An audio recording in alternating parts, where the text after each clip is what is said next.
This meeting is being recorded. And just so everybody knows, we do record these, and I put them on YouTube, and then we send that link out when we send the notes from the meeting. So, Okay. if you have people that weren't able to make it, you know of, that goes out to the same list pretty much, and so everybody can at least listen to the conversation.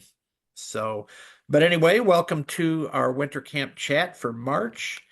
It's wonderful to see all you, and I want to apologize, and I'll apologize to those who may see this later, that when I had to reschedule these meetings, and because they ran out, so I had to make new ones, and it gave me a different number than what we had used for a couple of years, really. And so there's a lot of folks who have that number programmed into their phone, and so this is kind of a curveball, and so anyway, so the next time I will try to go back in and modify that.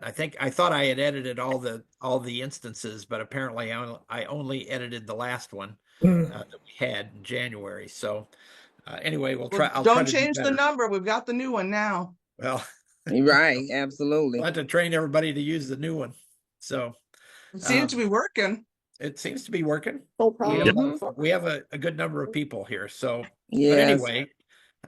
So yes, so this is a Zoom call, and there are ways to it can get a little out of hand sometimes if a bunch of people start talking. So we have some things to discuss today, and so hopefully we'll have a nice organized conversation. But so we usually use hand raising. If somebody wants to say something and there's a discussion going on, new notification from rather than just break in, we raise hands. Okay. And the command for that is *6 if you're on your phone. *6 was mute. Isn't *6 mute and *9 is phone? Yes. Okay. Yeah, I told you. Believe. I told you. So *9 is raise your hand. *6 is to mute yourself. If you're on the phone, if you're used to the Zoom commands at the bottom of the screen, you can use the little microphone. You can mute yourself or turn your video off. And then *9 then is to raise your hand, and *9 again is to lower your hand. Sometimes we lower people's hands just because they end up staying up, and so we want to make sure that we give everybody a chance. So, what's your hand on the computer? Raise your hand on. What else? What did I miss, Kathy? Oh, if you want to raise your hand on the computer, that's also a button at the bottom, isn't it? Yeah. Yeah, but I can't see a button at the bottom. Let me get you a command. Hold on here. I believe you press Alt-Y if you're on a computer. Maybe somebody tries it. Oh, there's Samuel. Okay. Does that work for you? It worked. Alt-Y. Perfect. Okay. Alt-Y. All right. Okay, thank you. I don't even see It's it. all written down somewhere, but who checks their notes? Yeah. Well, we can always send out a list of all the shortcuts and We commands. should probably do that again. Okay. Yeah. Send list of. Hey, you want me to send you the link for on Camp Call? And if you have side conversations, I will mute you. Okay. So, what happened? I just lost my screen here. There we go. All righty.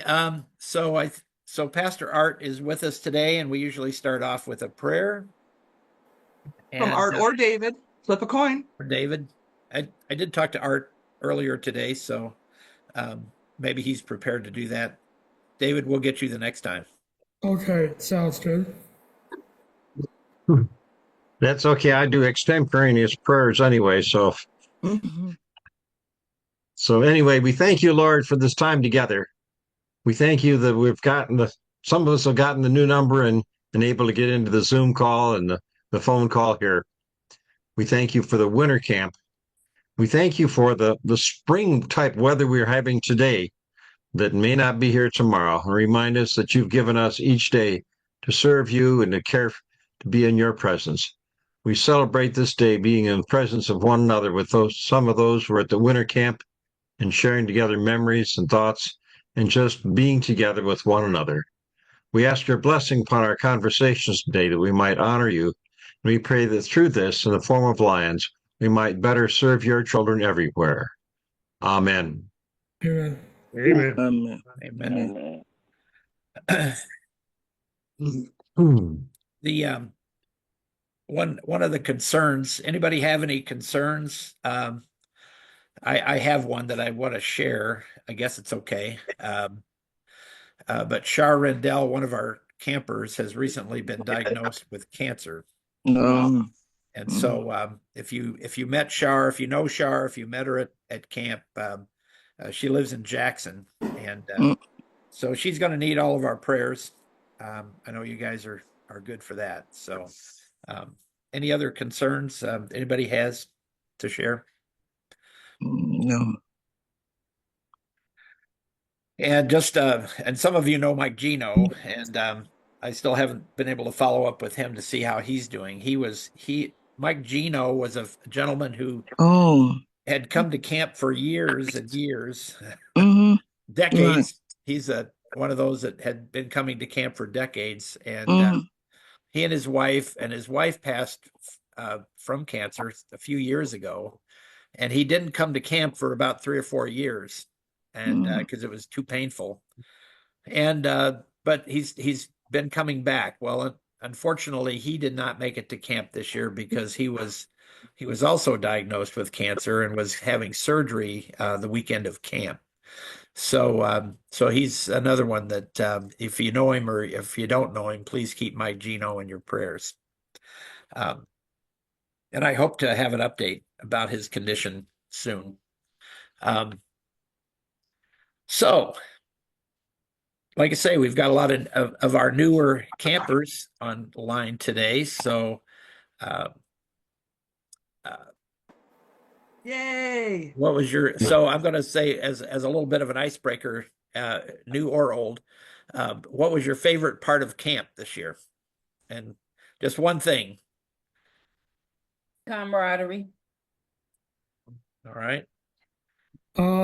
This is David. I would say I enjoyed snowmobiling because I've never gotten to do that when I've come to camp before the conditions were good enough for it. Okay. This Go ahead. is Tanya. I enjoyed being in a quiet room. Wow. What did you And do in the quiet room? it was I had to walk those steps, but hey, that was all right. It was worth it to me. And whatever. When you can go to sleep, when you time to go to sleep, the light goes off. You know, not a lot of chat. You know, chat. You know, Okay. so that's what I enjoy. Thank you. All right, Howard. I would like a quiet room next summer, please, or next winter. Roger, boss has left being alert. But I really enjoyed people, meeting new people and some of my old friends too. It was a good time. Yeah, this is Sam. That too. And Hey, Sam. hey, Howard, where did I finish? I'm sorry. Oh no, go ahead. I'm just saying hi to you. Cool, man. Yeah, good to see. Well, meeting new friends and new people and experiencing new things and challenging myself to that was really cool. Yes. Pearl has her hand up. Okay, what's the quiet room? That She said for sleeping. yeah, we had all the noise on our side of things. That's all it is. That's Oh, I right. thought that was a room. Okay. That's all. Okay. Well, if you guys do need a quiet place to sit when you're at camp, the rooms at the back, so there's the bingo hall, and behind that is a room that has a door that you can close, and that's pretty quiet, and you can actually look out at the lake from in that room. So if you ever need a quiet corner, it was the craft room. Oh, okay. I know what you're talking about, Kathy. Yeah. It's called that. Anybody else? Yeah. Did you guys end up having a campfire? Yeah, it's the hair. Yeah, they Did did. anybody make s'mores? Yes, they did. Oh, dear. I didn't tell Excellent. I didn't make any s'mores, but Wait for anything. I should be unmuted. I Were heard they there good? was a campfire. Was it a nice warm campfire? Or was it I'm just not for sure. show? That's Campfire why. was snowing. It was snowing when the campfire was going on. Haley, Okay. my favorite part was having the youth come and help us. And because I learned a lot from them, but I also got to inspire them with keeping up with their service work and things like that. So I thoroughly enjoyed that, and I would love to see that again. Yeah, I second Yeah. that. They come out every year. Hey, Art, were you there? Yes, I was there. I got the chance to go out to the bird cabin for the only time the first time this year, and I enjoyed that experience out there. That was your first time ever in all your years at camp? First time out the bird cabin, yes. Oh, really? Wow. Okay. Was everybody talking so you couldn't hear anything? It was a mix. Sometimes a lot of talking, and sometimes you could hear the birds. We had a couple of volunteers to sit outside and hold their hands out with bird feed, but we never got any takers on the bird seed out there. Yeah. Oh. Yeah, it's usually better if the bird seed's on a platform, because when there's people there, they tend to shy They away. won't do it. Well, they have a mannequin there year round. And what you do is you go out and replace the mannequin with a live person with a similar costume. And you sit there frozen, basically. And they froze, holding your hands out with bird seed in it. Really? We had no takers that I saw. Either the two people who went out and did that. Did you get any pictures of these people? I got a few, yes. Yeah, we should get some of those pictures up on the. Most of the pictures up yet. I'm still delaying on that. Oh, okay. Yeah, get some to Mr. Yoder and get some up on the Facebook page. Yeah. Well, one of the things I was going to ask you, Art, the youth helpers, was it the older ones or was it the youth again? It was the older. Okay. I can't say their names right now. Graduate students. Right. Yep. Okay. I think they So did for have those of you who aren't cadets. familiar, the Michigan Youth Challenge Academy is for students who just didn't quite fit in to mainline school. Maybe they were kicked out for bad behavior and now they want to try again to get, their diploma, and get some life skills. And so with the Michigan Youth Challenge Academy, it's pretty strict but they're learning and they're rebuilding self-esteem, they're building confidence, and it's great when they come out. And then after they get their diploma, there is another program that they can join, whose name we can't remember, and Roger will probably fill us in a minute. Roger Foss joined the meeting alert. Roger's in twice. That's good. He must be trying to get somebody in. I'll mute him while he fiddles. So the older ones are ones who have their high school diploma and they're going to like community college and continuing with the program. So it gets them some more community service and, it's just like an extension of the youth program. So it's really good, I think. They're referred to as associates. I don't remember what the term is. Roger Foss has left the meeting alert. The associates did a great job. The associate, yeah. Associates, there we go. That's associate. That's the name of. Seemed like they didn't have as many as they had been before. If I'm right or wrong, seemed like the previous years to me, it seemed like it was more. I may be wrong, but it seemed like it was a little bit more of them. So this is Roger. I'm back. Sorry, I lost my internet connection and got kicked off. So I've been trying to get back on and Oh, Roger. so anyway, so the question on just was being asked was about how many. Right.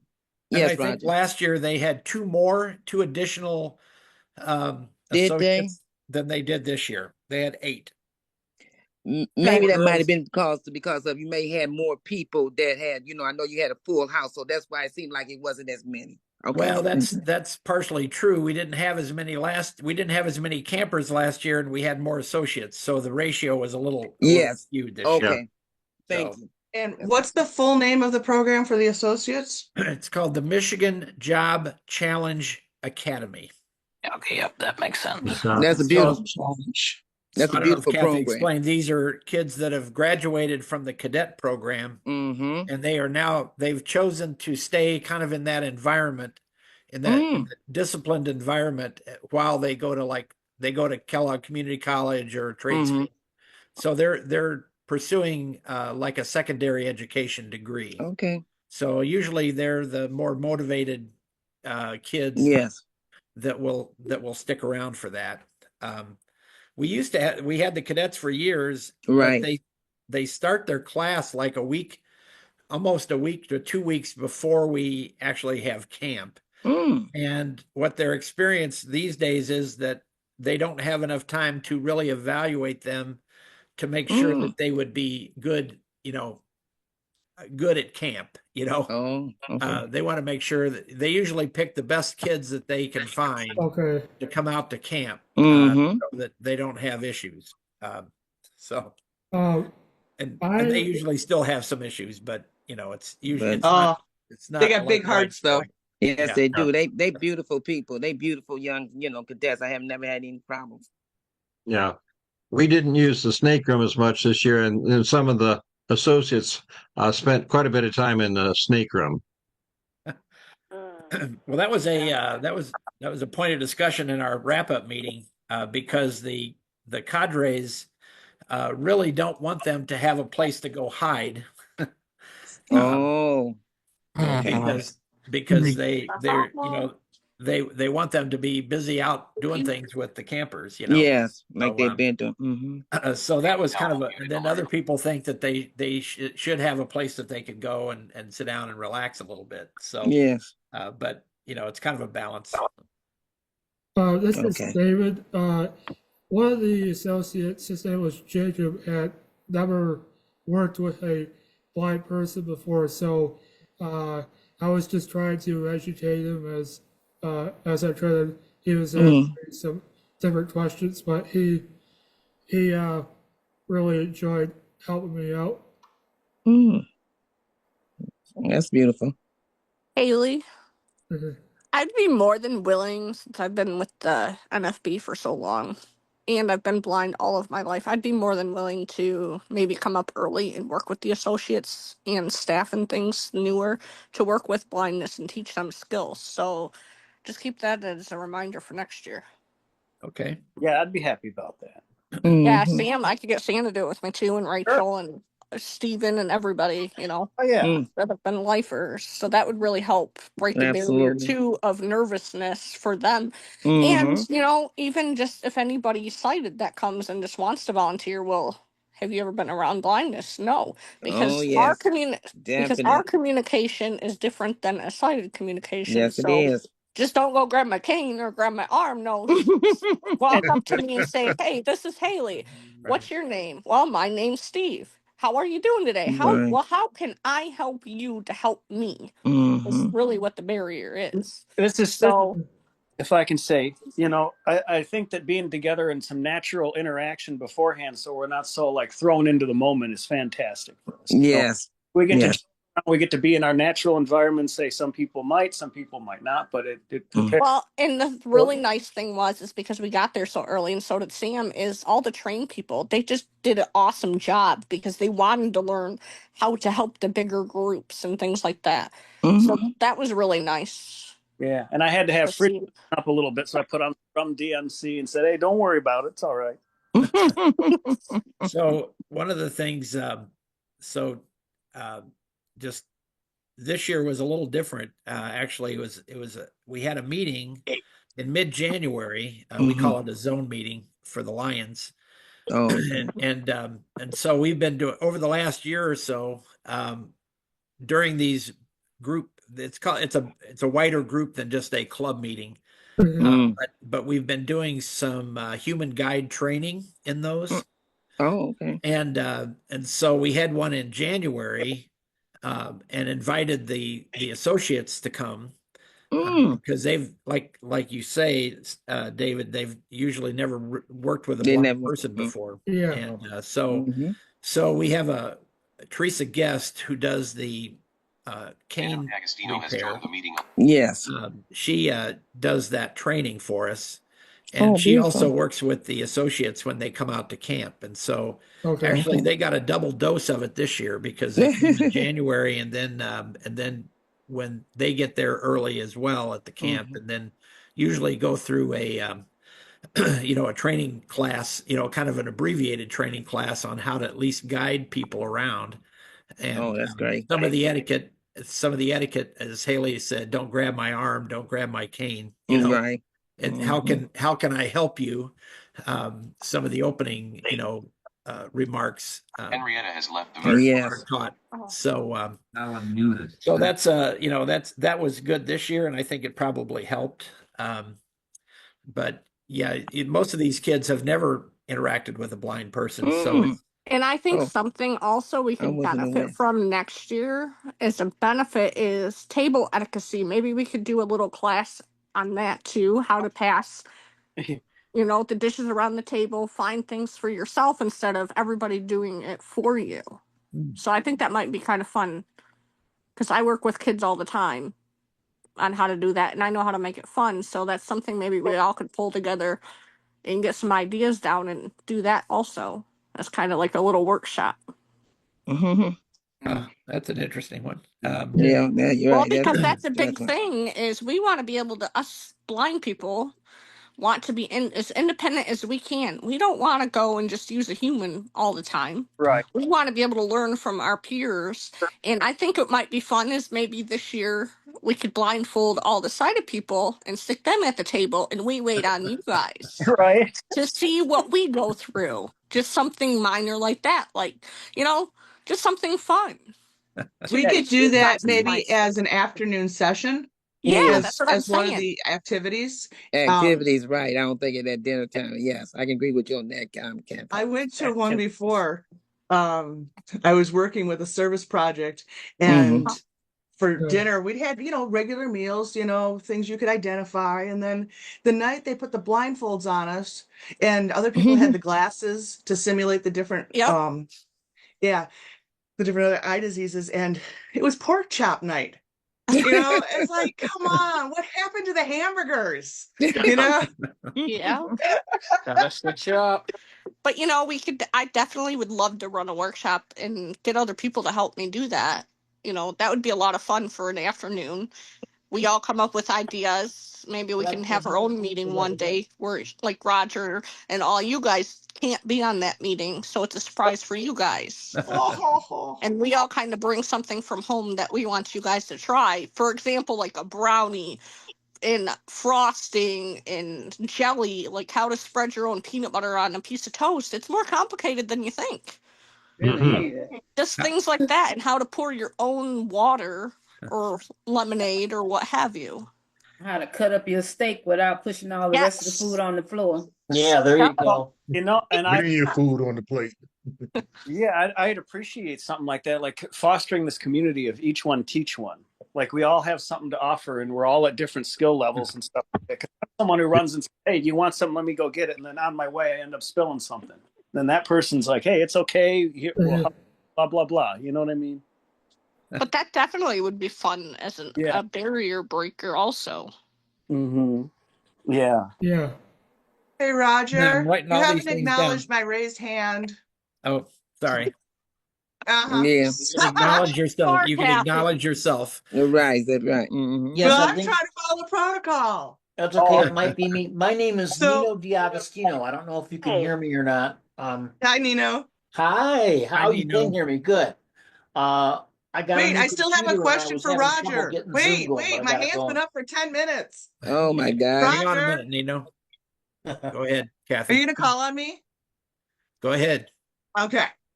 Oh, How man. many of the invited associates actually made it to the January training? All of them. Woo! Okay, good. Yeah, they had That's all all of I them want there. to know.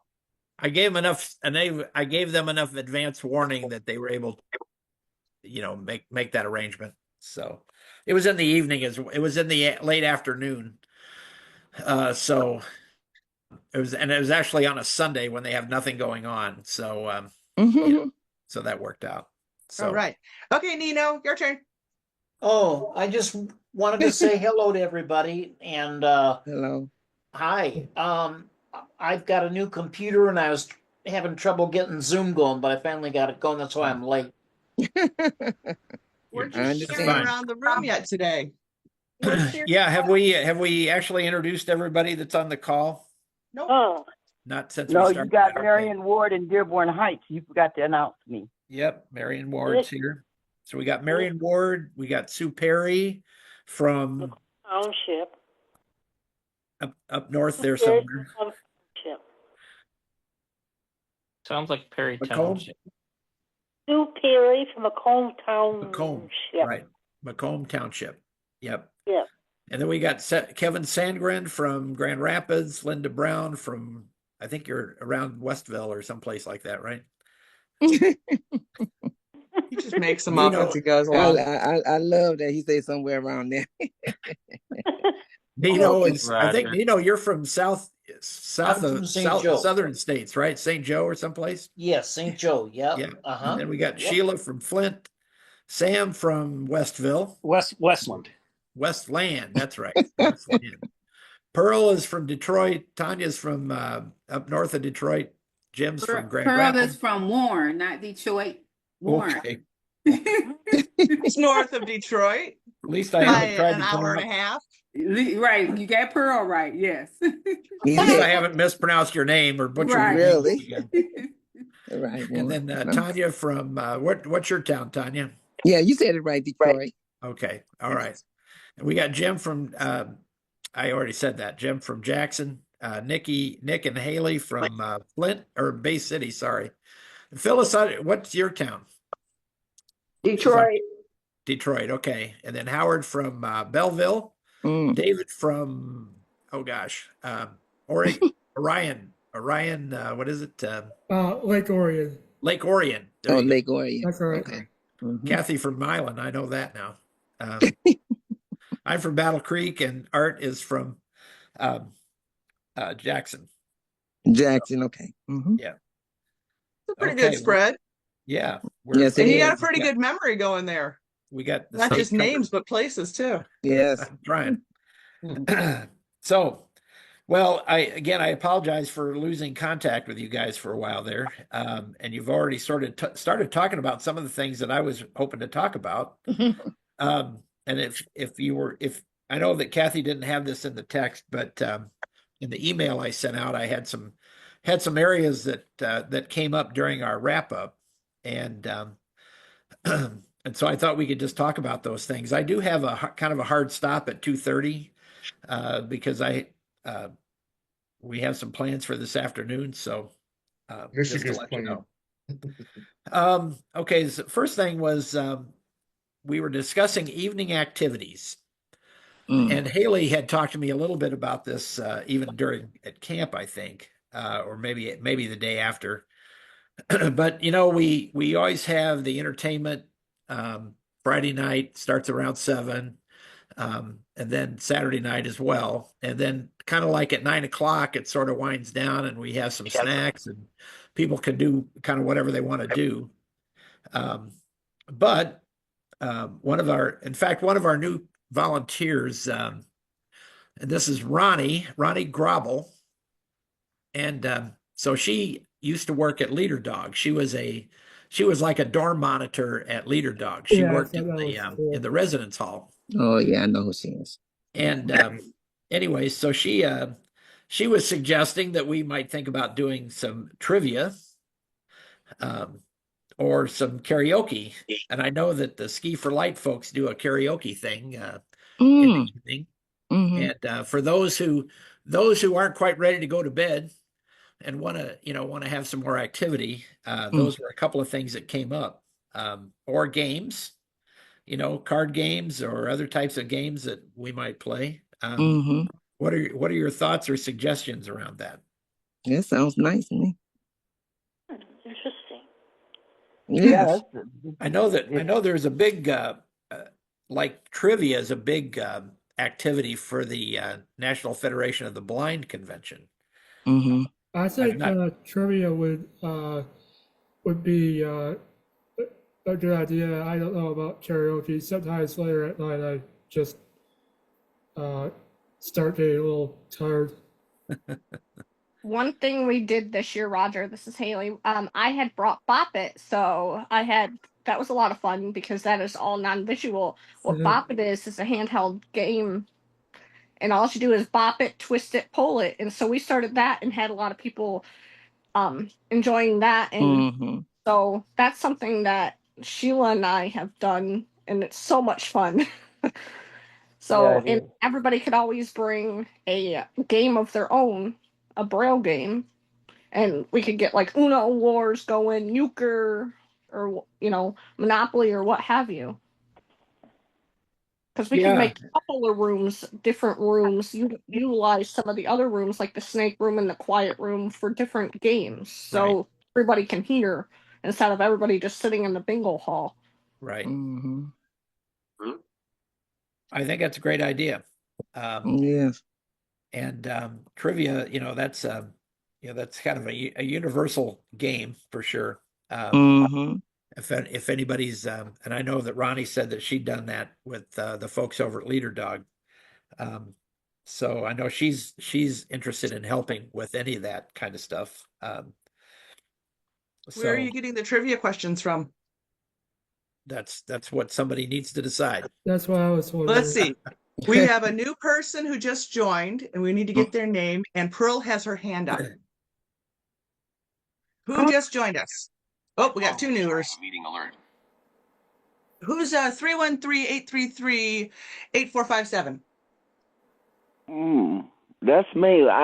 It dropped off. Oh, but I Henrietta. came back here. Henrietta, right? Okay. Yes. I gotta put her in my phone. Yeah. Okay, somebody else. And Pearl's got her hand up. Pearl has her hand up. What? We can welcome the iPhone first if they unmute themselves. Oh, that's right. Can you hear me now? Hey, who's that? That looks familiar. Oh. Who just joined with the iPhone? Who just turned on their video? She probably muted herself back. I see sunglasses. That's all I see. All right, well, let's skip to Pearl. We'll come back to sunglasses. Okay, we were talking about games. And instead of a trivia, can maybe we do put together teams and do like a Family Feud? Oh, that'd be great. That'd definitely be great. I like that. That's a good idea. Yeah. Yeah, that's a good idea. That sounds cool. Yeah, it's beautiful. That sounds fun. Rachel Pavoni just joined. Rachel. Rachel. Oh, okay. Hi, Rachel. Welcome to the Winter Camp Chat. You the one got the sunglasses? Yes. And Rachel lives, I don't know where Rachel lives now. 2 different spots. Maybe Rachel could let us know.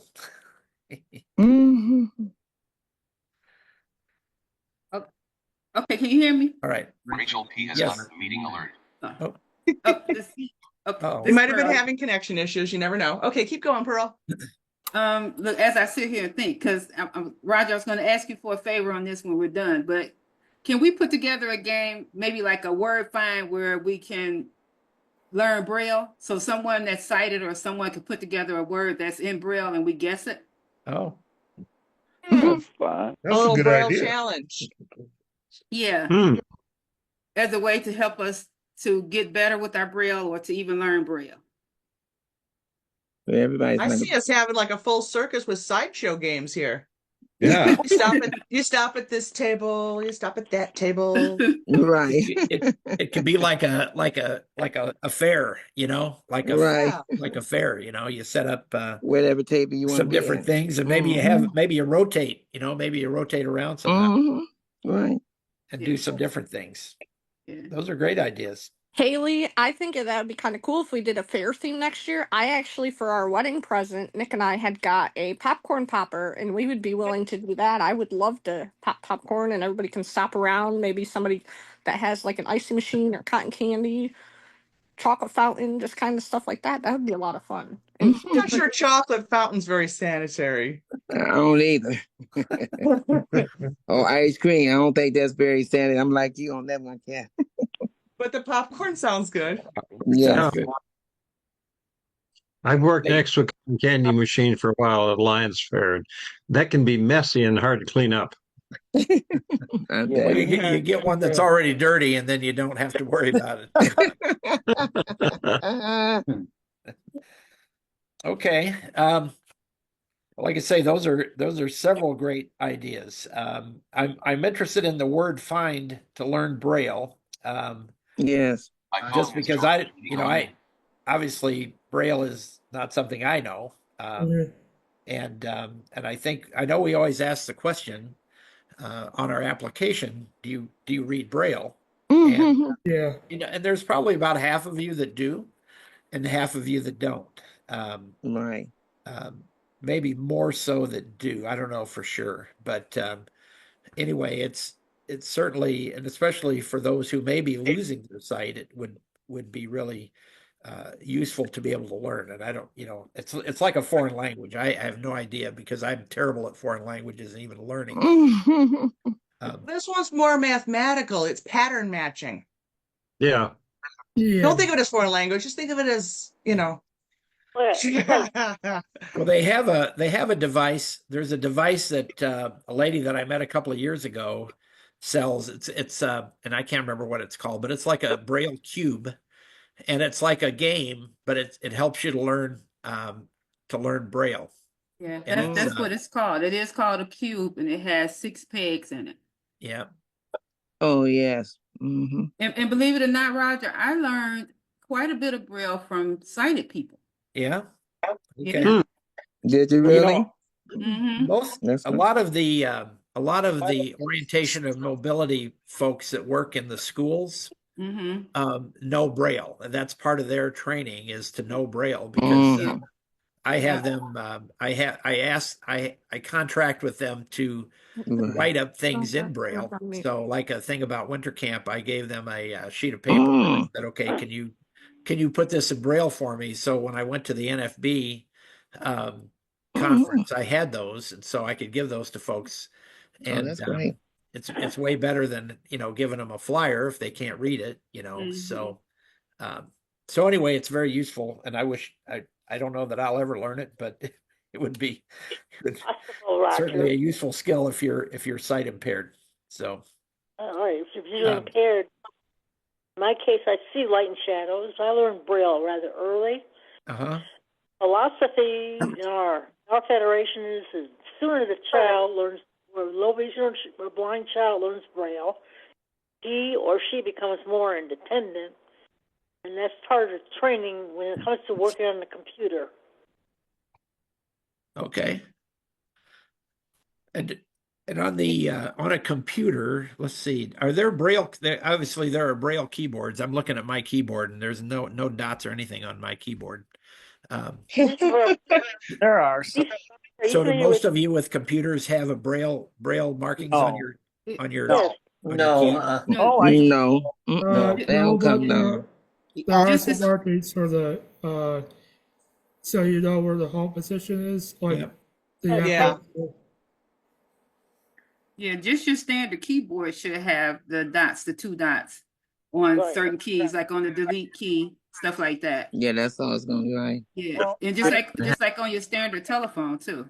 Yeah, it will have it on there. Well, my ThinkPad is not accessible. Yeah, the G and the E is my remarked. laptop has the home indicators on J and F. Right. That's what they normally do. Right. Yeah, because that's where your fingers, first fingers sit. Yeah, I've got that little thing. Right. There's a company called Computers for the Blind out of Richardson, Texas. That's where I'll be getting my first computer this Friday. Ah, good. Oh, I've got a computer that I'm trying to donate to them, and I gotta find out. I gotta make sure it's got the right stuff, but it's pretty close, I think. So I think I'm going to be able to let them have it. It's a laptop. Right. Yeah, that's what I'm trying to get. They better to have to carry around. Yeah, well, laptop. This is similar to a desktop, but it's easy to learn the different keys on the laptop. Well, because some laptops have full screen, full-size keyboards, and some laptops have just the standard keyboard without the numeric keypads. Numeric, right.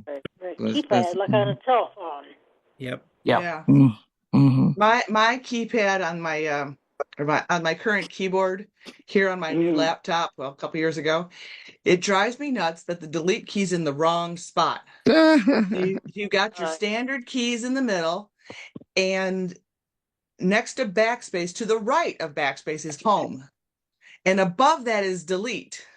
You got the six pack. So You got the 6-pack. no.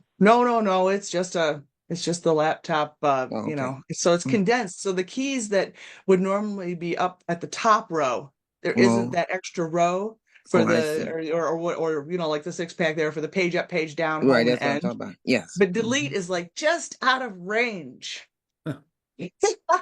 Very confusing. That's all right. Reach your hand over. I'm new to the use of the laptop. Once I get the hang of it, the chance to type on it and do Bible study, for example, by Zoom. Mm-hmm. Right. You said what? Well, you don't have to buy Zoom. Zoom is free.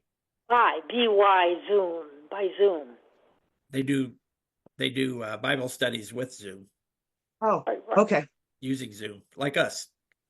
Right. Like us right now. So, well, let's. Those are some great ideas. I think we need to explore that some more. And if you maybe on our next chat, which will be in April, okay, you know, we can explore a little bit some more.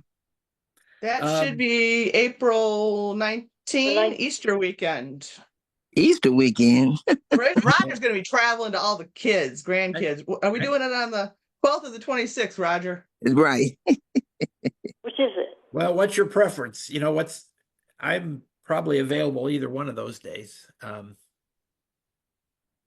12th would be okay. Let's see here. Hey Roger, this is Rachel. I just wanted to introduce myself to everybody. Mm-hmm. Hi, Rachel. Hi, Rachel. Hi, Rachel. We saw you a minute ago, but you disappeared on us. So yeah, my internet's a little wonky. So mine too.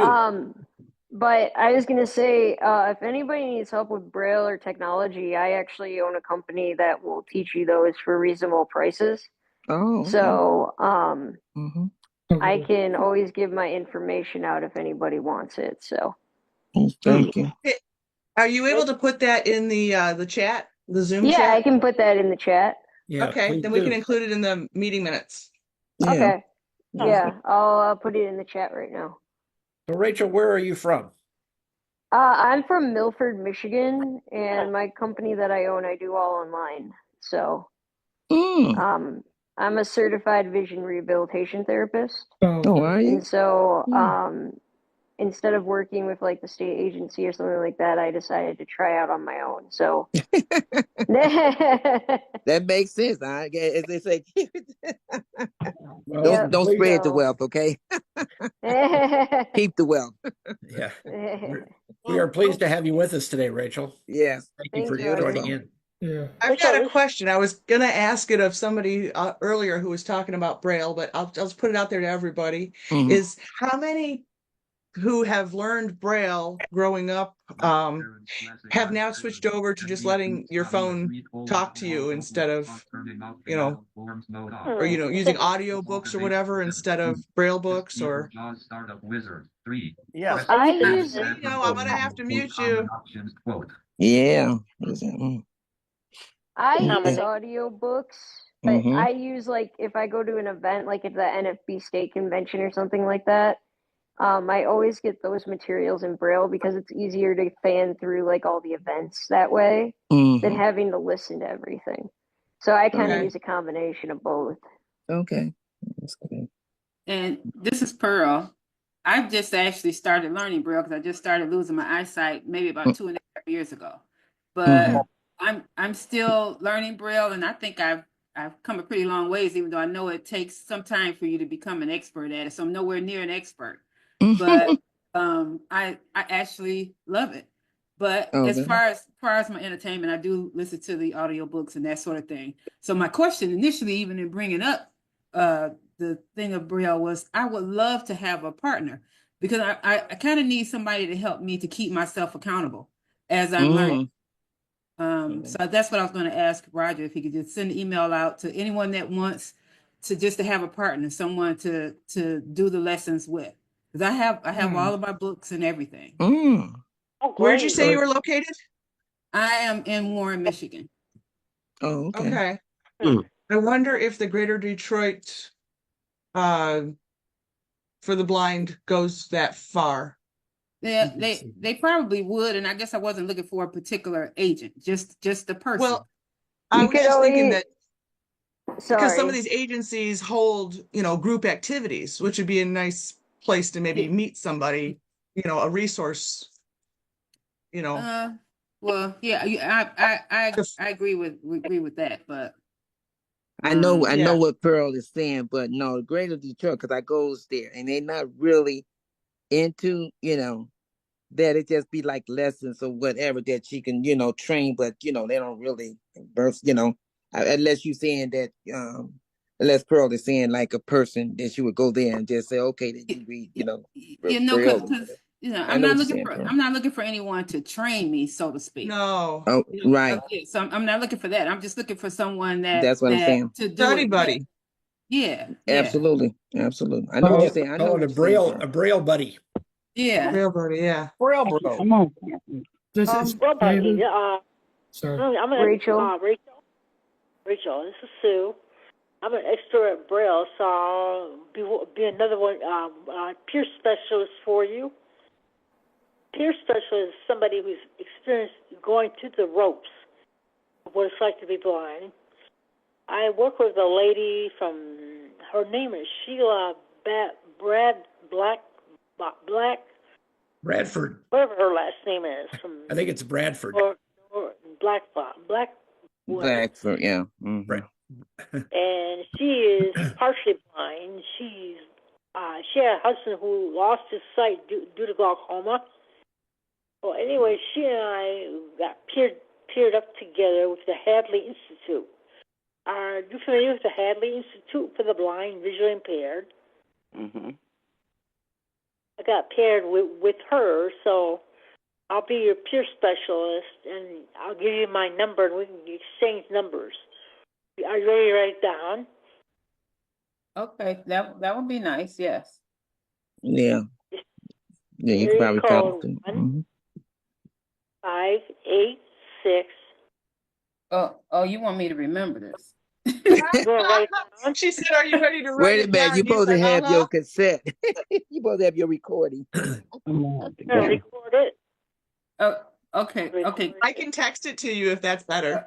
Oh, that'll be Rose better. Thank you. This is David. Who's from? 1. I've got your number, Sue. I'll text it to Pearl. No, she said she's gonna text it to her. Okay, thank you so much. Yeah, and you can send her mine as well, please. Okay.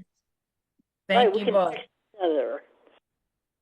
All right, David was starting to say something. Yeah, in terms of Jackie's question, I use Braille a little bit, but when it comes to entertainment and that, I mainly listen to stuff and like audiobooks and talk shows and different events. I just mainly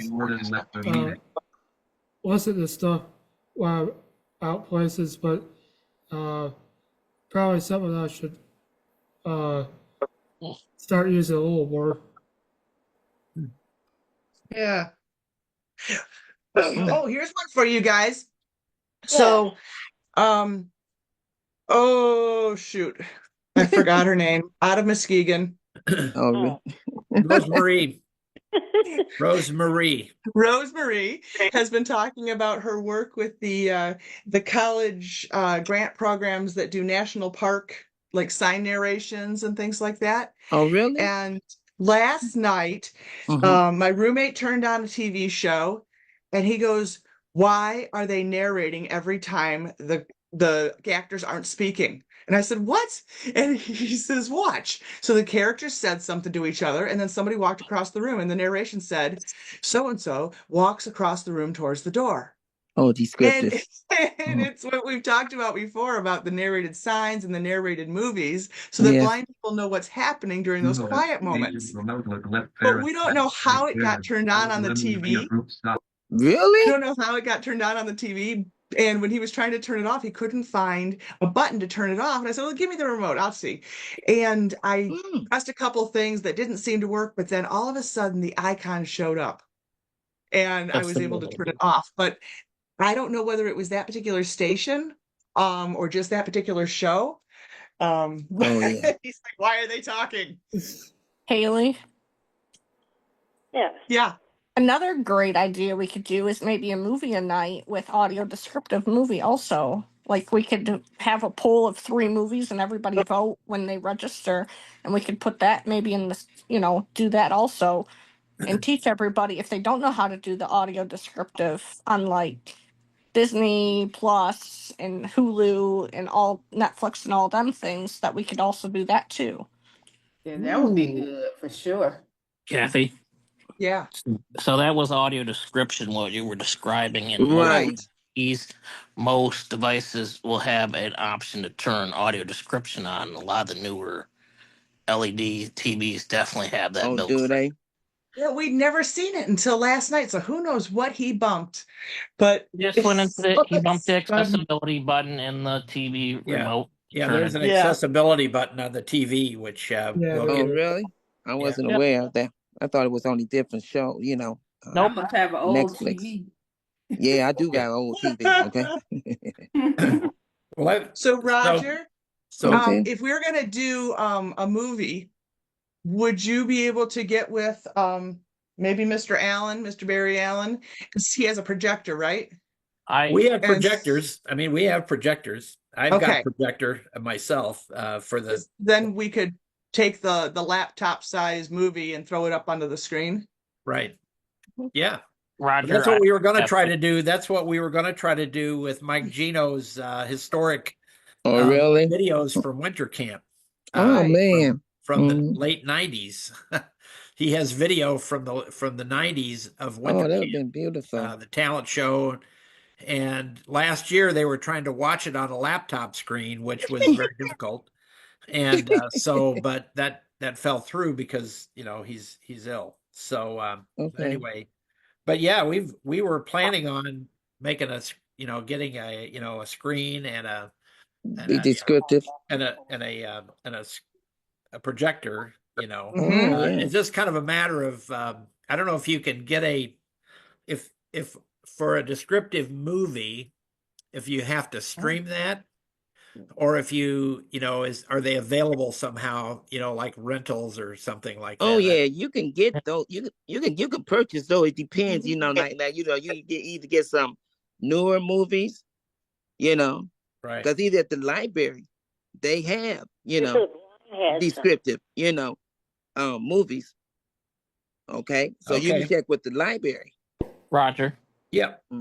Yeah, we can. This is Nick. We can stream that through that. I have two projectors actually. Well, you don't have to bring them because we've got them. So that's a lot to carry. That's a lot of extra stuff to carry. So that's one extra case. Plus, we have a screen. If we can stream it, that's great. We can't really stream it. We need something that is on the laptop. We need hard material. You can download it too. Yeah. Okay. Plus. Yep. If you can do all that, then. Yeah, Nick is tech savvy. He has a screen too that we can bring because next year. Don't worry about a screen. I mean, they've got screens out there. So yeah, because you can get the descriptive. Stuff. So you don't have to worry about the movie. But anyway, let's. Why don't we move on a little bit? There's a couple more things I wanted to try to get to. Okay. One of the things that so we had a small number of people that took advantage of the craft room this time. And so that was a question that was brought up by the folks who were doing the craft. That was Anita Hoyt and Kelly Luby. I left my stuff up there. And I think Andrea Ordway was in there, and I'm not sure who else might have been, but it wasn't very high participation. Now, granted, we had a lot of things going on. So where we did have a lot of participation was in the cafeteria. Of course, bingo, and cane repair and those sorts of things, and outside stuff going on.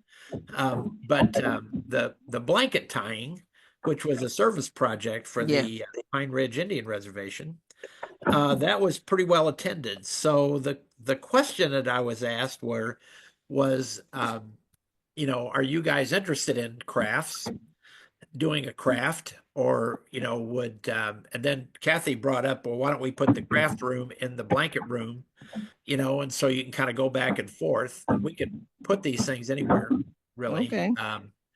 And then the other question that came up in our meeting was, would people like to have a craft that they could take home with them?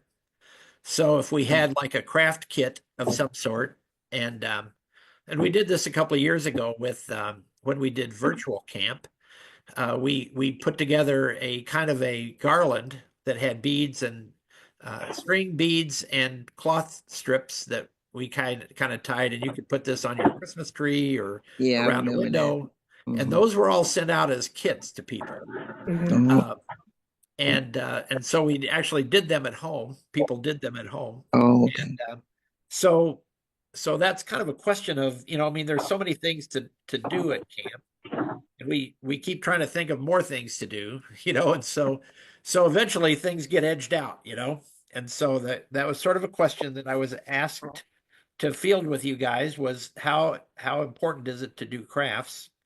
And if we didn't want to take the time to do it at camp, would a take-home kit be a better option? Well, I like craft, but bingo. I think bingo knocks out a lot of bingo knocks out a lot of those people that like to sit up there and do more bingo. So I think when you suggested that it be in the with the tie, blankets, that may be great. Well, both of them to be together. My phone 2 has joined the meeting alert. We certainly don't want anybody to get bored, Yeah, because I myself personally love the craft. I end up leaving my stuff up there. I'm mad. No, but I enjoy the craft every year. That's why I participate with the craft class. Okay, so Tanya's a craft. Yes, I am. Yes. Usually, this is David. I like doing the tie blankets, but usually I don't end up doing the other craft because of all the other activities that there are to do, and so usually I just decide not to do it because there's not time to do everything. Right. But I would say the tie-dye blankets, I enjoyed doing that. Okay. Haley? Suggestion is maybe instead of putting crafts during bingo time, maybe make that one of the evening things, one of the rooms, so more people at the end of the night that don't want to go just unwind by doing a craft. Yeah, that might be. That sounds like a good idea. Absolutely. Instead of the time of bingo. Yeah, absolutely. I agree with you on that. Would be a good idea. Mm-hmm. Because if bingo going on, most likely they're not gonna participate with the craft. I'm gonna tell you that now. Right. Because I've been there, every year. So maybe, like you said, in the evening, that sounds great. And can the craft include some teaching? Well, so, like usually, if I want to learn how to knit or crochet or something like that. I don't know why not. Really? Well, I mean, that's a different thing. Usually the crafts are more like handcraft, handiwork, like stringing beads and sticking things on. And so maybe, maybe there needs to be a subcommittee on crafts. Also, there's a modeling clay, different letters. I have letters in my bag at home. We can do print letters. That's for those who are interested in learning Braille and learn it through print. Oh. Well, like I said, the craft people, they got, it's nice in what they're doing. It's just like they said, they just don't have the participation. It's not that they don't have beautiful stuff for you to do. Right. They have nice stuff to, that you do as far for craft. But like I said, with bingo going on at the same time, that's where the problems come in. Sure. Right. That's the biggest problem. Well, it's and Pearl just got back from a cruise, and she could probably attest that there's probably more things to do than you could ever choose. Yes. Absolutely. so, Lots to pick from. Yes. When I went on I a know. cruise, I got kind of stressed out actually because I couldn't decide what I wanted to do. So I know that's right. anyway, Well, that's you asked about needlepoint and things like that. So what I was saying is that it's in a different category than your Then usual string of craft. beads. Sam Rao has Mhm. We left would the need meeting someone alert. specific who knows how to do it and can bring the tools. So maybe Roger can put together a little survey, or you guys can chime in, send Roger a note offline with all your craft ideas, and Okay. maybe we can put that into a survey of some sort or pass that along to whoever's doing crafts next year. I know I'd that there are. definitely be a student. I know that there are That's people great. who do that constantly, and I think one of our campers, Donna Posant, has a knitting bag with her all the time. I think Mm-hmm. Haley, you guys might be able to verify that, but it seems like when I saw her Yes. at the Michigan Ski for Light, She probably did. she was sitting around, she was knitting, or doing something. So Yes, crochet. Donna would love. Donna is actually, just so everybody knows, Donna Posant does the birding stuff. But Do the work. also, maybe as a craft, Donna had suggested, she's not on, is maybe we could make a craft for outside for the birds, like, Oh. and do that to kind of do, and then take it out to our birds. But then also, Donna, You now she unmuted. loves to crochet and knit, and I'm pretty sure she would love to help teach and do that because Donna is totally blind. Okay. So she has no sight. So she is a really good teacher on that. So yes, Roger. yeah.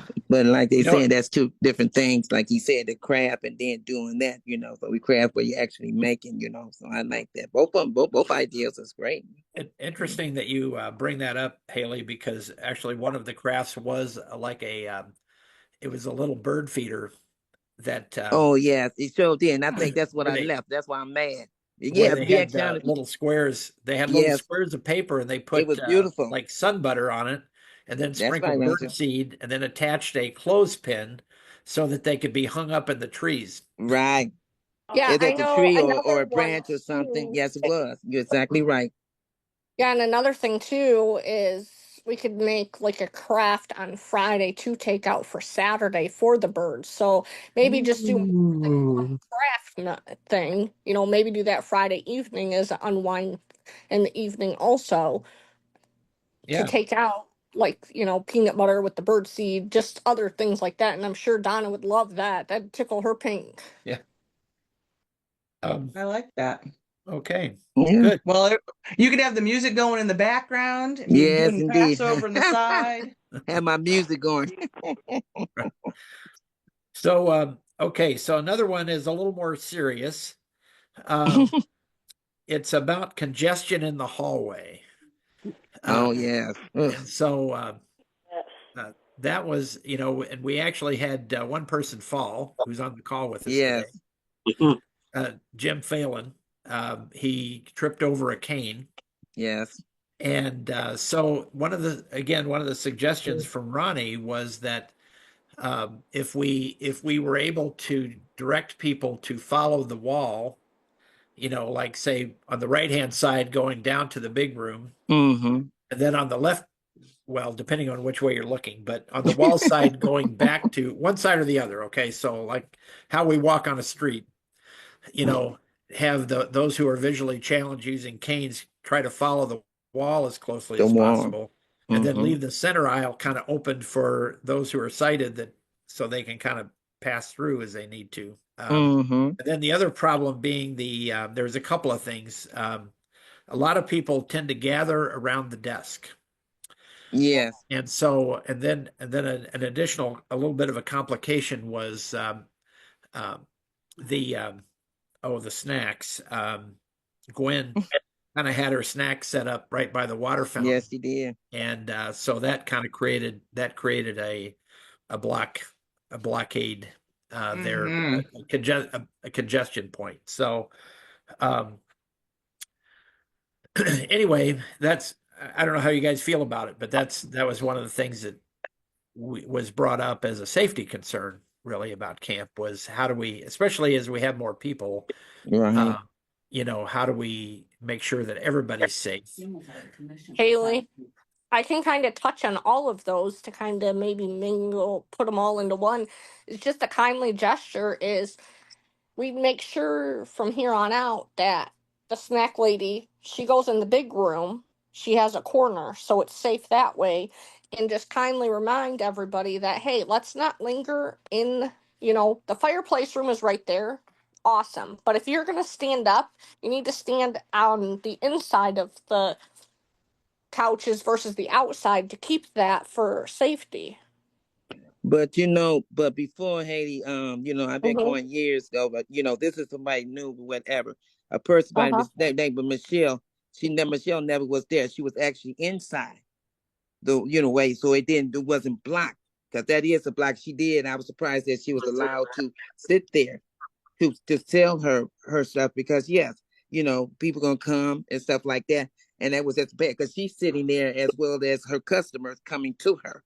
So nobody didn't have an opening or whatever. But normally they don't normally, Michelle never was right there. She, be in there because that made sense, because people was traveling just a narrow hall, stuff like that. And the leader dogs, I noticed that was one of the big frustrations for the leader dogs. The dogs themselves is the dogs can't pass each other because everybody is standing around. And maybe that's something as a benefit for next year is let the sighted know also, all of our helpers, like the associates and stuff, if you see somebody just standing there lingering, trying to chit chat, just say, hey, can you kindly please come this way, follow me, let's get out of the way, and maybe control that a little bit better. And if one of us blind people sees somebody, just hears them chit chat and just say, hey, come this way please, we got to keep that aisle free for courtesy for everybody, not just for us blind people, the dogs, but also the sighted, for everyone. So this happens at so many events and class hallways and everything else, and when someone sees someone they know, they just instantly stop talking. They don't say, oh, hey, I haven't seen you forever, let's go to the big room and talk. It's just not natural. It's gonna be a hurdle. Well, I think that probably because most of the issue really, I mean, not that it doesn't happen on Friday, but as people are getting in, certainly at dinner time, we can talk about that, with everybody. Right. Just go through some of those points. The other thing that was suggested, and I don't know if this could happen, but it was suggested that we get handrails installed, even temporary ones, along the hallway, so that people kind of had something to be guided by. Those take up room. Yeah. Takes up room. And that's why you're supposed to have your cane. That's why your cane is your eye, that rail is gonna take up a lot. And like Kathy said, it's gonna take up some more. We don't have that much. You don't have that much room anyway. Right. Part of the issue was, I think, that the camper was going down the middle. The camper was going down the middle of the hallway and essentially swinging, just to, as you normally do, is you normally use your cane. I see what you're saying, Martin. Yeah. But and so that was kind of the issue. And something that Nick and I did for our wedding was got the twine and mark it out and put duct tape over it or some kind of tape for an indication as an alleyway. That takes up no space whatsoever. And then our canes can feel also, okay, we're in the middle of the hallway, so we just got to keep going. And so we could also do that as a suggestion too, is put it on the floor for our canes to feel. So if somebody newly with a cane, or even your foot, if you have a leader dog, you could just swipe your foot and, I feel the twine on the floor as a guidance. Because we did that for our dance floor. We just made a big square with that for all of my blind friends and family. You had a big room. You had this just a small, So this would, what I'm gathering, Haley, that you're talking about is making like a lane, marking out a lane on either side of the hallway with duct tape. Well, like, for example, that'd be kind of hard.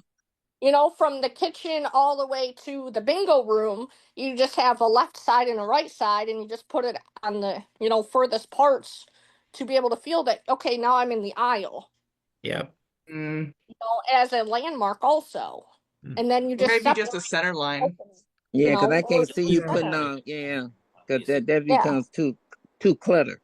Yeah. That'll be fine. See you? Yeah. Oh, so Yeah, the like, different navigational methods and Yeah. different sizes of people and That's needs right. and stuff. Absolutely. I could Yes. see a center line, but lanes, there's just not enough room. Right. You're absolutely right. A center, like like Roger said, like when when we get there, just when he's giving his talk or whatever, just talk to the people. Remember that hey, you just can't stand there in the hey, keep on moving, and stuff like that.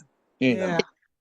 I think that because when you say it makes sense, yes, but you just dealing with a small section, and that's where the problem is at. And like the Kathy said, you got people of different size, different things. That we clutter, people just stopping.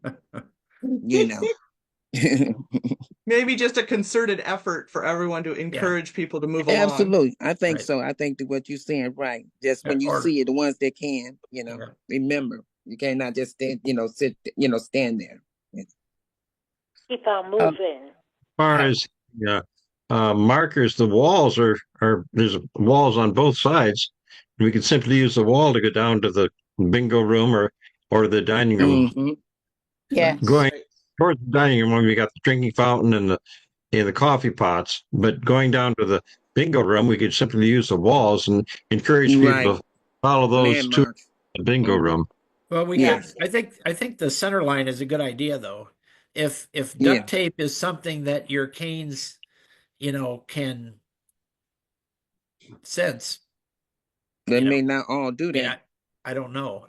Without since being I don't use a cane, hazard. I can't quite. You see what I'm imagine saying, right? That may be a hazard. Yeah, I don't know. I mean, the duct tape is going to be not a hazard necessarily, but if you had the cane, as far for you wouldn't want to rope down the balls. No.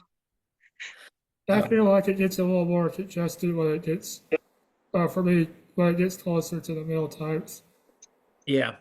Well, that was the other thing was, would it be better to have people wait in the big room for, like when it's, because it really gets crowded out in that lot, in that area, by the fireplace. Would it be better to maybe assemble back in the big room and then, just shortly before things open up to have everybody form a line and just kind of come in, That'd be easier. Yeah. That's what we do at Skew for Light is everybody just lines up and then everybody files into the kitchen together. Yeah. That makes, right. Instead of different things. Somebody's in the other place, right, line up. But we're all adults too. We can't, we got to be mindful of that. Right. Well, when you got 60 people, when you got almost 60 people out in that, everybody might not have the lounge area. That's what you're saying. That's right. Hey, Roger, we're at 2:15 right now. Okay. Do you have more topics on your list? Yes. Okay. So, some good ideas on the congestion. We had a couple of things. Well, I asked about the outside ropes. I know that, that Kevin talked to me about the outside rope that he wound up in the women's dorm, which is what happened to Shar last year. Oh, and I did that 2 years ago. What more do we need to do with those ropes outside? I know some people really like it. Some people don't like it. We've tried to make it so it was a little easier, but that's just us sighted people thinking. Can you put Braille on them? Braille got Braille got nothing to do. But Roger, before, I don't know, because I've been coming to the winter camp for some while, and we didn't have a problem. As far for the women, it just seemed that rope, it just seemed to be so loose or whatever. It's not stable, And I know you said people don't know if y'all buying, the right kind of rope or what, And it seemed like it's not, That's the problem that I'm running against. And I got a little saying for me to go to the wrong place. I know it got to be something wrong. Yeah. Well, it's a long run. Got a question. It's 100 feet. Actually, I think the rope was a great idea. The only problem is when you walked out of the community building, it was like 7 foot high. Yeah, that could be a little lower. I And think then- a lot of people, The including rope myself, is that was nice. missing that. But I One personally thing think you the can- rope was a. I Me personally too. think the rope was a very good idea. I do The too. one thing you could do to possibly make it a little bit easier is maybe make the rope to the women's cabin, put duct tape or something on it, or make a smooth rope or a different type of rope, and then the men's rope, make that a different rope. So then you know the different ropes and let everybody know that. And show that everybody that, we can pass it around when we You can always do. You our can meet always and do. greet. You can always do electrical shock. Yeah, there you go. But it wasn't that. I'm just saying the point is that later on, and I know everybody, we had different heights. Don't get me wrong, or whatever. But like I said, I've been coming there and it looked like the rope was much better, and it wasn't like a lot of playing people. We got a hold of the rope, and they was able to move. But look like now it was. I mean, this past year seemed like it was just lower to me, and I think a lot of people it was lower. Well, so it is a long run. It's like over 100 feet. Okay. And so part of the issue is that it sags. We've got it tied as high as we can get it, pretty much. Oh, okay. I got you. Well, it's not. So the post at the end of as you walk out of the doors, we had one rope going out to a post, and then from the post it went to either dorm. Okay. And so one suggestion is to put like some caution tape on one of them, so you can feel that caution tape, and know that you've got one rope or the other. You know which one is which. The other thing I'm just thinking of is because it is so long and it sags, that we could maybe put a post somewhere in the middle, like a little stand, and have the rope strung through that, so at least it holds it up off the ground somewhat, and it's not quite so low.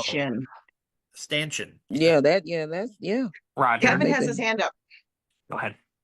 Go ahead, Kevin. Oh, I was just thinking, keep it simple. Just tie a bandana at the front end and, by the lodge, and one end by where the bunkhouse was, and then maybe a couple in the center just for, like, say, the women's, a bandana on there. That's simple. You can buy a pack of those for $10 and be done with it. You don't have to worry about all the other stuff. Well, I don't think it was pantyhose versus gym socks. It's sagging. Gym socks. What? It's pantyhose versus gym socks. Because it has to be texture. It's not visual, it's texture. We don't all wear pantyhose. And we all don't wear socks too. Okay. Kevin, did you mean to put your hand back up? No, I thought I was putting it down. I didn't do that on purpose. Usually when we call on someone, I put it down. So go ahead and put it back down. Okay. Then another thing. Okay, so we had a question about the dining room congestion, and so a suggestion was made, and this again is from Leader Dog experience, that everybody now. So what happens is, we come in and everybody kind of goes to a table. Now, do you all normally go to the same table, or do you kind of just go wherever? Normally go to the same table. I go most of the time. I go to the same. Most of my time, I do. I go to a different table. So here's a thought. So, because that was the question, that was the suggestion was that we have everybody at an assigned table, and then the seating would be variable, but the table itself might be the same for everybody. So maybe the first night when everybody gets there, and then you get your table. And then that would be your table for the rest of the weekend. Does that make any sense at all? Well, it seemed like we was doing that.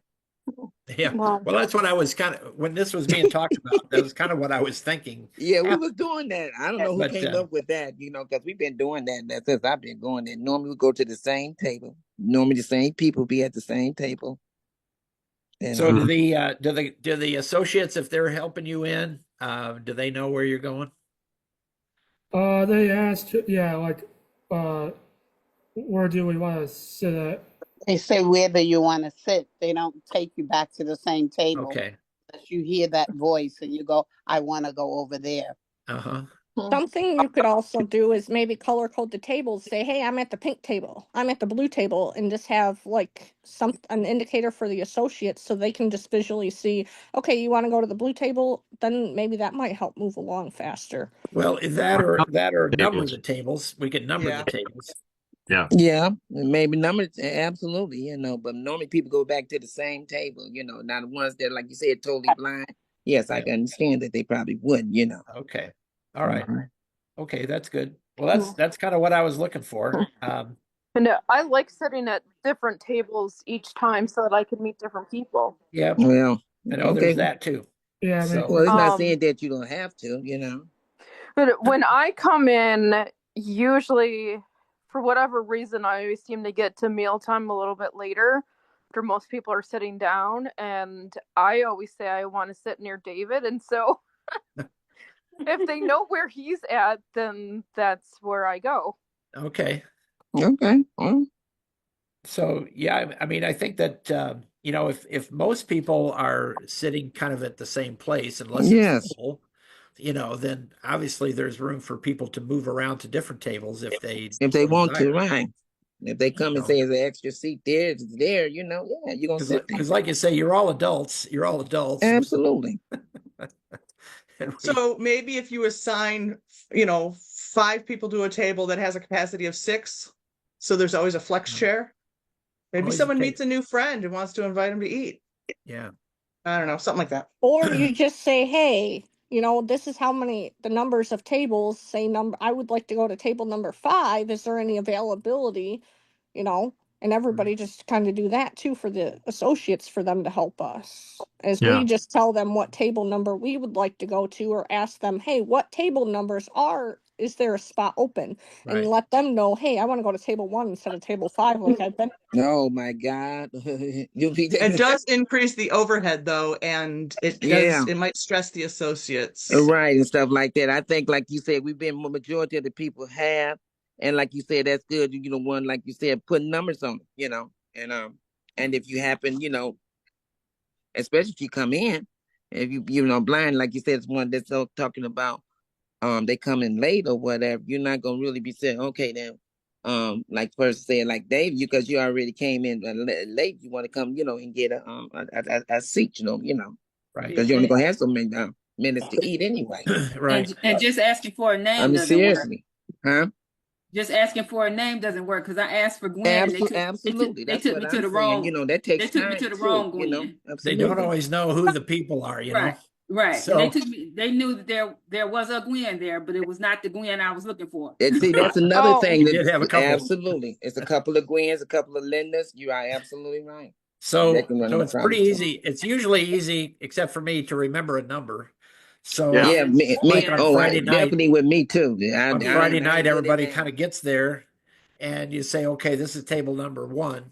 So remember table number 1. This is where you're sitting now. If you want to sit here, that's what you asked for. And what we could do is maybe put a place card like at the restaurants, make like a little stand, and then we can braille the card too. So then somebody that's not sighted could just feel the number and say, hey, wait, just for themselves for doing different things, like, you know, for their own independence. But you have to realize you make it seem like, you know, we got 2 and 3 hours to eat.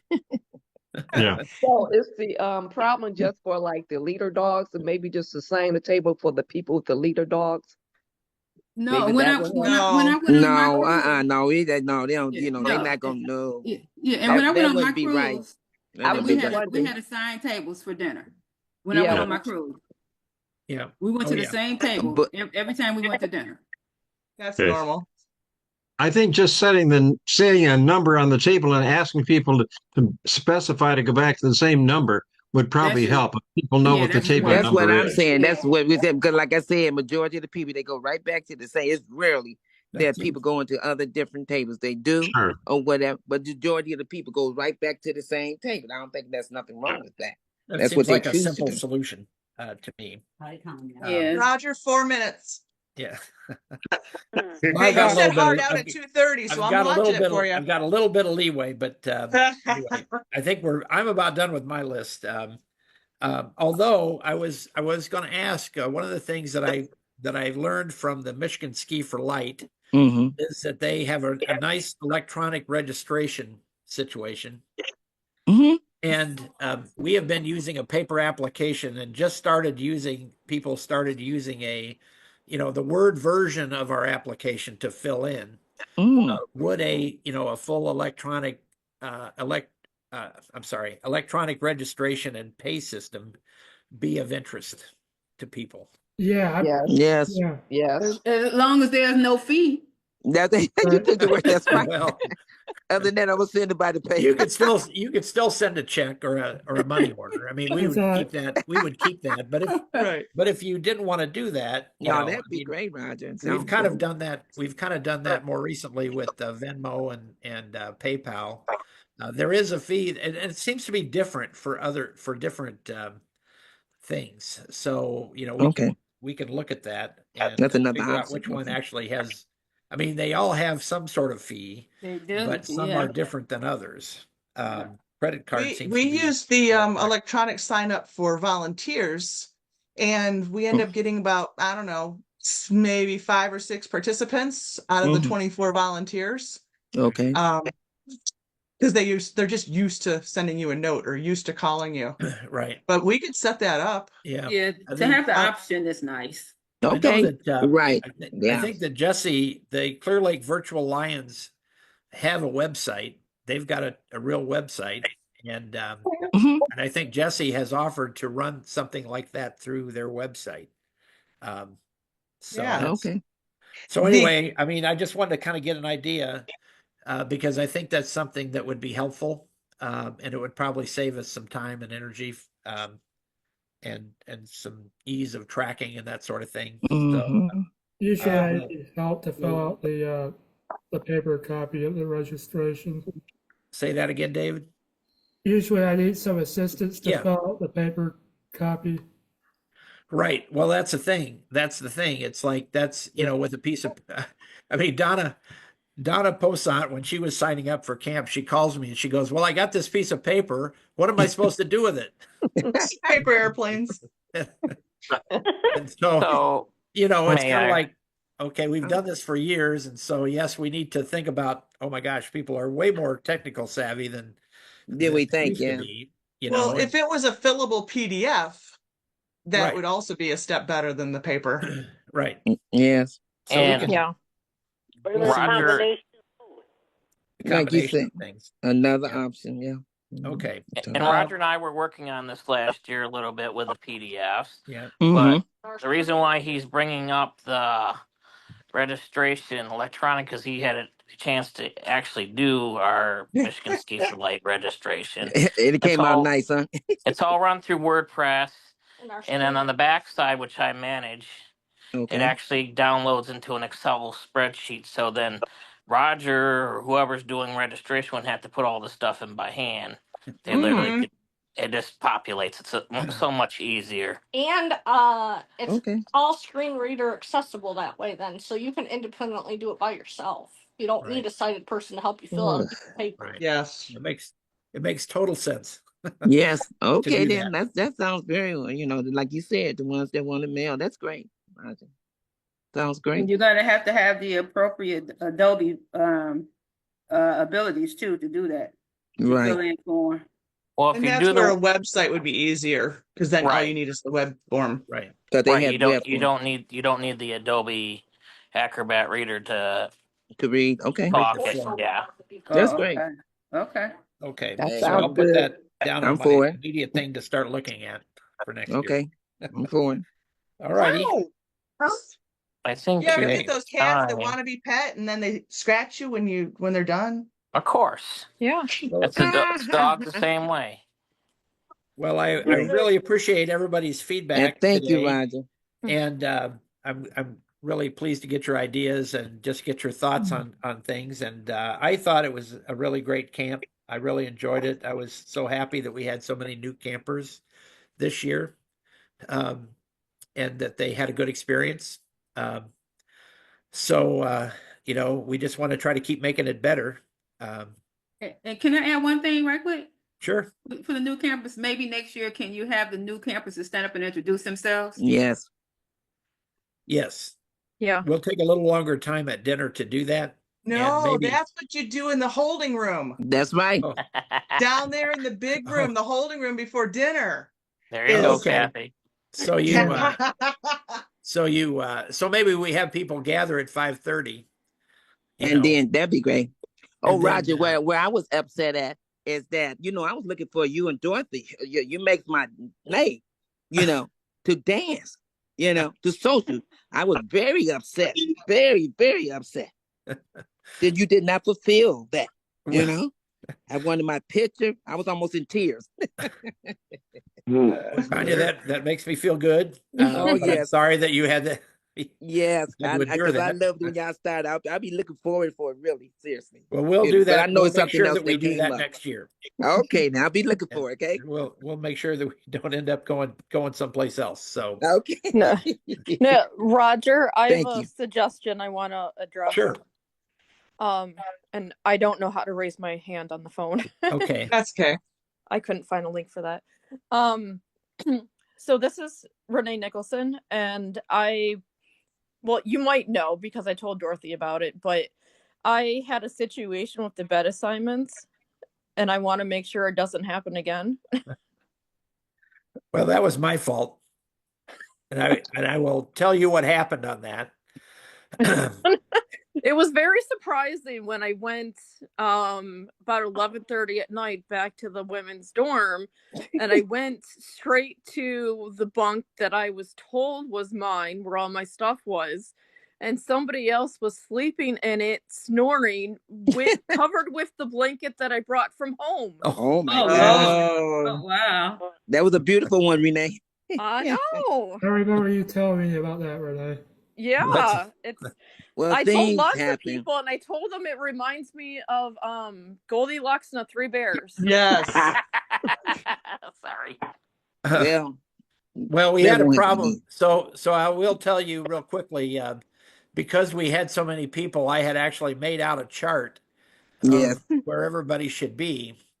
And unfortunately, we have a large chart, and I had failed to take the other names off that were on it from last year. And so some of the folks were directing people to beds that weren't actually the ones that I had intended for them to be in. So that screwed things up, and I own that. Okay. I take total ownership of that. Apologize. Now, it would seem like that the person that was sleeping in your bed would have been, maybe they went to the wrong bunk. I don't know. But there's always, It makes a good story. It's two possibilities, Having a way to identify and make sure everybody understands where their bunk is probably a good point, and how to find your way back to it when you go to bed. Kathy? If you could get with someone who can do Braille ahead of time and put name tags on the ends of the bunks, forget the wall chart, forget the piece of paper, those are good. So you say your name? Yeah, right there. Put the names on the ends of the bunk. Yeah. What if we had Braille numbers? Or just a number? Yeah. How about a Put Braille the number on there? On the end. Because everybody don't read Braille, Kathy. Yeah, and I wouldn't even do it in Braille since everyone doesn't read Braille, but you could buy raised numbers. Yes. And stick them on the bed. You have to fill it. Now that's a great idea. Yeah, absolutely. Yes, yes. If we're learning Braille or trying to learn our Braille more, wouldn't it be more applicable to put it in print and Braille? Oh, yeah, of course. You got a valid point, Miss Sheila. Yeah, we could do both. Yep. Yes. Yeah, that's kind of what I was thinking was, we should do both. Yes. Well, we could do that. I mean, that's something we can work on for next year for sure. We can get those made up. I was and just have them for I was, well, surprised isn't even the right word. I was shocked because when I came to camp on Friday and I registered and I asked the show, she had to show me where my bed is so I could make the bed and get settled in. And she did, and I had her ask an adult and, get it confirmed that I was on the bottom. She did that, we made the bed, put my stuff down. That evening when I come to go lay down and take my shower, get ready for bed, and there's somebody sleeping in my bed. And if Sheila didn't tell me that, I would have sat on the person. But I didn't expect them to be there. But I don't think nobody intentionally did that. I don't think nobody intentionally meant to do that. Sometimes might have been tired and just, just got in the bed. That's all. Yeah. Seems intentional to me because they didn't even make the bed up themselves. Everybody else had to make up the bed themselves. That person just got in the bed. Yeah. Oh yeah. Well, you So know, where did you sleep? They could have thought it was a freebie. Well, I asked Peggy about it, like, because I had to go down a few steps, and I got her, and I showed her where my bunk was. She's like, "This isn't even yours," and I'm like, "Well, this is what was told to me was mine." Oh, so my that was bunk yours, was actually Renee, huh? like 4 bunks down. Was it available? Yeah. Did you steal your blankets back? I did finally get them. Yes. I guess they was warm blankets. I wouldn't have got up either. I would have laid there. Oh, so why would they give them up to women? Now unmuted. That's right. And especially that first night because it was She freezing was cold. snoring. I wasn't gonna wake her up. That's right. I don't even know who she was, but Yeah, that first night you wouldn't have gotten your blanket back. That's what I'm saying. I wouldn't have gave it back either because the first night you absolutely. Yeah, it was freezing. Roger, Kathy, can you guys please make a big note? It does not cost hard next to nothing. We could even do a fundraiser for this of shaving your beard in the beginning of the call. That if some people weren't on, it's a fundraiser. Is the women's cabin? We should get a few heaters because that was way too rough. They promised us they were going to have the heat on ahead of time. Yeah, well, I guess they do that every year. Then the heat was on. What I did find, Kathy, and you'll appreciate this, I during the day on Saturday, I went in and essentially closed. The windows weren't really open, but they weren't sealed shut like they normally are. So, like I think I was able to push everyone a little bit in just and lock it, you know, and they said it was a lot warmer the next. It was better it was. the next night. Yeah, it was. And then there's that door, and then maybe it was Haley told me that there's the door that goes up to the back wing. Close that door, and it was better. And I don't know if that was for the back wing or for the bottom, but okay then. Anyway, the top is never really a big problem, but the crow's nest, as we call it. So anyway, so yes, we'll look into the electric heater thing. Yes. At least, I don't know what their policy is on stuff like that. Sometimes they might consider that a fire hazard. Well, maybe circuits and all that stuff. A suggestion is whoever gets there first, maybe go around to all the cabins and do the windows in the men's and women's to make sure the heat is working before the campers even start showing up. So you guys can approach that so then we're not all freezing because like poor Sheila, we had a big adventure and she was freezing and so was I because we were upstairs and we could have caught cold from having that. So we want to make sure that doesn't happen again. I will tell you the reason they had the windows open. They had cleaning. Those who had sight, they had put some sort of chemical on the floors. Yeah, I smelled it in the men's. Really?